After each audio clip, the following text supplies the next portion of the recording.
You're listening to the Arts Report on YouTube.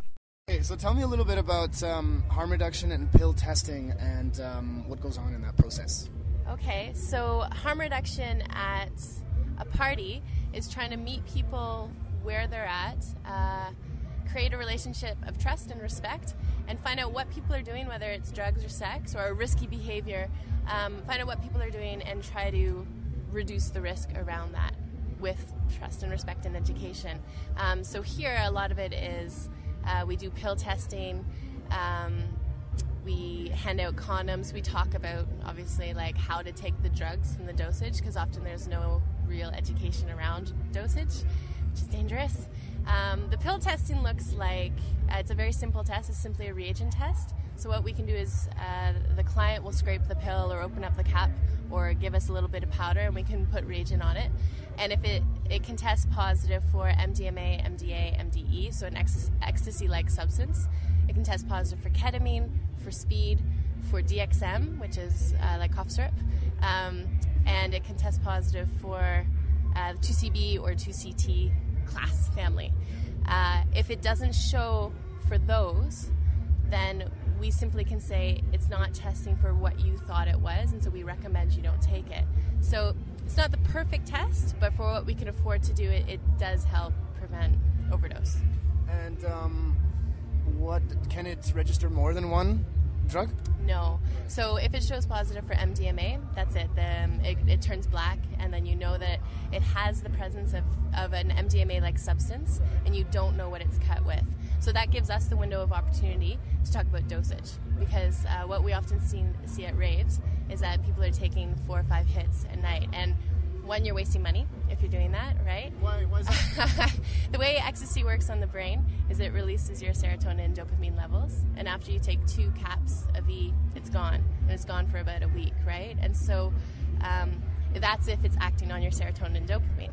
So if you are getting high after your 2 hits of your 2 caps of E, you're getting high off the meth or the speed or the Drano or whatever is cut into your E, right? Okay. So that's part of the deal with education around dosing, is it gives us that opportunity to jump in there and do a little harm management. Okay. Yeah. What about mixing? What are some of the harms of mixing drugs? Oh my God. Right? So a big one. Mixing drugs is dangerous, and one thing that we see at raves is a lot of people come from booze culture, kind of like high school booze culture, where you hit it as hard as you can, right? Yeah. And so trying to do that with drugs is just asking to die. One of the big dangers is mixing a depressant with a depressant, right? So GHB or ketamine with alcohol. GHB is the #1 ODer at raves. There's a lot of at a high dose you go into a GHB coma, and then lots of things can happen where you can vomit and choke on your own vomit, or simply you just don't wake up, your respiratory system just conks out. Right, so the depressing effects are so strong that you just basically stop. Yeah, exactly. But also mixing uppers with downers is also dangerous because your heart can get freaked out and stop. At raves, at parties, also mixing alcohol with any drug is dangerous. And why? There's a sign in there. That says alcohol plus drugs equals bad news. And actually, a lot of people are like, no, it's awesome. Yeah, it's not the greatest thing to do. Like, for instance, most ecstasy overdoses happen when people are drinking alcohol. It's just toxic. And there's some designer drugs that are sold as ecstasy at big parties, like 2CT7, which, if you mix it with alcohol, it's deadly. Deadly, yes. And so if you don't have testing, just to promote harm reduction, if you don't have testing facilities, you don't know what you're taking, your risk increases, right? Harm reduction in general, and pill testing and that sort of thing, education. I'm going to guess you feel that works better than promoting abstinence, especially at raves where people aren't coming here to abstain. Sure. Okay, so I think there's 2 ways of looking at it. Abstinence is a choice in the harm reduction model, interestingly, right? Harm reduction is simply creating a relationship of honesty and trust by education, by giving someone all the facts. If you look at the traditional abstinence model, often the facts are not given, right? If you look at teaching safe sex in schools by teaching abstinence-based approach, they don't teach the whole truth. So what you're offering is you're offering every single choice, all the information someone needs to make an educated choice. Abstinence might be within that educated choice, right? So harm reduction is not antithetical to abstinence. It's not the opposite of abstinence. No. Like, for instance, what I often hear, this old school idea of, well, you're promoting sex or you're promoting drugs, right? And the truth is, what we know as harm reduction practitioners is that people are going to do this behavior, right? People are going to do drugs, people are going to drink, people are going to have sex. So when we hide what we do, our risk increases. Fact. Our risk increases. So when we don't have knowledge about the things that we're doing, it's more bad news. It equals a greater amount of bad news. It's a new sign. It's a new sign for the harm reduction tent. With some people that I've talked to, they make a discrepancy between ecstasy and MDMA. Are you hearing that from people? And Sure. because back in my day, I mean, it was just ecstasy, and there wasn't that distinction wasn't made. Ecstasy meant MDMA, and sometimes it was cut with something else. But now, are you hearing that? Sure. So I think part of that is about people that really want to believe that their stuff is pure. And I have to say, as a drug tester, you kind of need a time machine to get pure MDMA, right? So ecstasy, my understanding of ecstasy, is a party drug that is usually some MDMA and a bit of speed or a bit of meth or something slipped in there so you can dance for 14 hours straight, right? Back in the day, like when MDMA was created and MDA was created, back in the 70s or 80s in the US, it was used for couples counseling, and it was super chill. It wasn't, you didn't want to go dance for 12 hours, you wanted to spill your guts to the person you love and tell them every little detail about yourself. So it has been modified. But I think there's kind of people have fallen in love with the chemistry of party drugs, and so there's a lot of people with knowledge talking a lot. In a good way or a bad way? That's debatable. People are trying to be involved, right?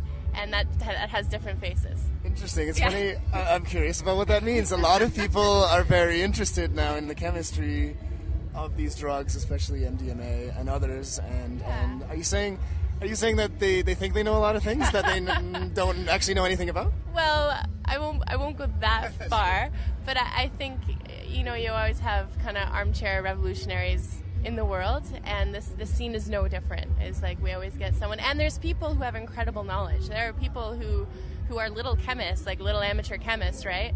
And have studied this stuff and have tested it on themselves and tested it on their friends, and so there's a whole spectrum of knowledge out there.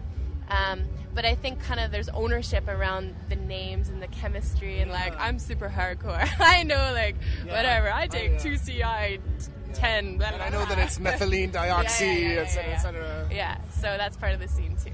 Okay. Mm-hmm. I think you touched on this, that people make assumptions about the purity of their stuff. A common one that I've heard is that when it's powder, it's pure, but if it's pressed, it's got stuff in it. I mean, is there any truth to that kind of stuff, or pressed versus the capsules? Okay, so what I can say is, by merit of a pressed tab, a pressed pill, it's less pure because it has to have a binder in it, right? And it's easier to throw a bunch of, can I say shit? Throw a bunch of shit in there. It's easier, right? And in our testing, pressed pills are almost always the culprits. Always. And I can actually reveal some information about that later. The caps, if you open up a cap, if you're experienced enough, you can open up a cap, you can look at the powder and see if it's mixed. It's not rocket science, right?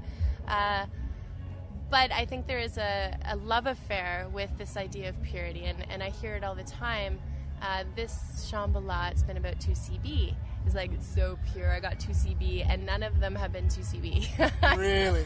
We don't know what they are, but they're not 2CB. Oh my god. Yeah. Okay. Yeah. And then you're saying you had some information you could give about something? Well, that was it? That was my little gem for you. Oh, thank you for that little bonus.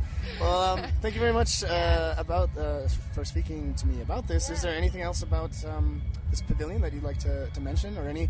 Well, I guess maybe if I can say something about partying, is just going back to the GHB factor, is I just urge people, if you're choosing to do GHB as a party drug, as a recreational drug, be super careful about your dose. Be super careful about if you are drinking alcohol, like don't drink alcohol and take GHB. Be really careful about your dose, because it goes from you're intoxicated to you're in a coma like that. And last year there was something like 15 overdoses for GHB, and it's just really dangerous. So I would love, and it's dangerous on many levels, right? It's like if you're a person passed out on the ground, if you're a young woman passed out on the ground, this is not an innocent world, unfortunately. So what, even here in Shambhala, it's not all purely innocent? Shambhala, yeah, tragically, there's a dark side to all humanity. So I would just urge people to be aware. If you're choosing to play, then know what you're playing with. That's what I would say. Yeah. Thank you very much. No props. Don't miss the Arts Report on CiTR Radio in Vancouver, 101.9 FM. That's Wednesdays at 5 p.m. We're also streaming online at CiTR.ca every Wednesday at 5. And don't miss our podcast, which you can find, at CiTR.ca.